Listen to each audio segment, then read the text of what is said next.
السلام علیکم ناظرین، قیامت کے دن کے بارے میں نبی کریم صلی اللہ علیہ وسلم نے ارشاد فرمایا کہ اس دن تمام لوگوں کو جمع کیا جائے گا۔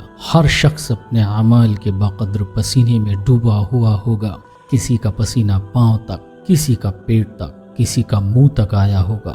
اس دن کے بارے میں قرآن پاک میں آیا ہے کہ جس دن آدمی اپنے بھائی سے، اپنی ماں سے، اپنے باپ سے، اپنی بیوی سے اور اپنی اولاد سے بھاگے گا، کیونکہ ان میں سے ہر ایک کو اس دن اپنی ایسی فکر پڑی ہوگی کہ ایک دوسرے کا ہوش نہیں ہوگا۔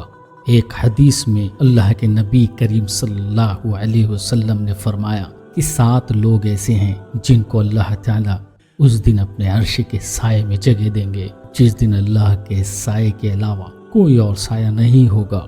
سب سے پہلے عادل بادشاہ، یعنی کہ انصاف کرنے والا، جس نے اپنی رعایا میں انصاف کے ساتھ حکومت کی ہوگی۔ نمبر 2، نوجوان، جس نے اپنی پوری عمر اللہ تعالیٰ کی عبادت میں گزار دی۔ جوانی ایسی ہوتی ہے، جسم طاقت سے بھرا ہوتا ہے اور دل میں بڑی تمنائیں ہوتی ہیں۔ انسان کا دل اس کی خواہشیں پوری کرنے کو کہتا ہے، اسی کا شیطان پورا فائدہ اٹھاتا ہے اور غلط کاموں میں لگا دیتا ہے۔ لیکن ایسے وقت کو جو شخص شیطان کی بجائے اللہ تعالیٰ کی عبادت میں گزارتا ہے اور ہر لمحے دکان میں ہو یا مکان میں شریعت کے بتائے ہوئے حکم کے حساب سے ہی چلتا ہے، تو قیامت میں اسے عرش کا سایہ نصیب ہوگا۔ تیسرا، وہ شخص جو مسجد میں دل لگائے رکھتا ہے، یعنی نماز کے وقت کا خیال رکھتا ہے، دنیا کے کاموں میں لگ کر بھی وہ نماز سے غافل نہیں ہوتا، بلکہ دنیا کے کاموں کو اس طرح پورا کرتا ہے کہ نماز ادا کرنے میں یہ کام رکاوٹ نہ بنے۔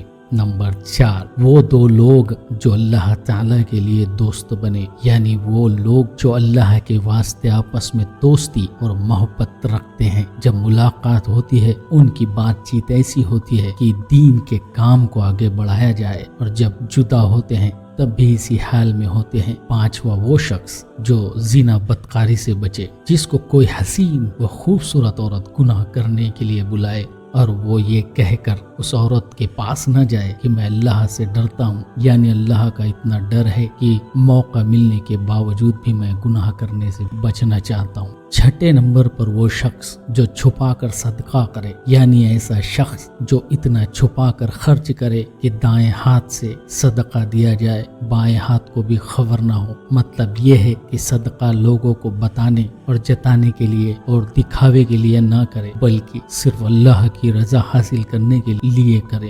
7ویں نمبر پر وہ شخص جو تنہائی میں اللہ کو یاد کر کے روئے، وہ شخص جو جب بھی اکیلا ہوتا ہے، جو اللہ تعالیٰ کی بڑائی اور احسان کو یاد کر کے روتا ہے، یا اپنے گناہ کو یاد کر کے روتا ہے اور اللہ سے معافی مانگتا ہے۔ اللہ تعالیٰ ہم سب عمل کی توفیق عطا فرمائے۔